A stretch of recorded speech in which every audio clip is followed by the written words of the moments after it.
Welcome back to the channel. Don't forget to like, share, and subscribe my channel.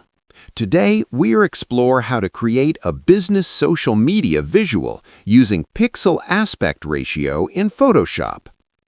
A social media post opens on screen. Colors look fine. Content is strong, but something feels slightly off. Pixel aspect ratio quietly fixes that discomfort. The image regains natural width. Faces feel human again. Products stop looking compressed. A short silence helps evaluate the correction. Business posts compete for attention, and clean proportions decide credibility in seconds.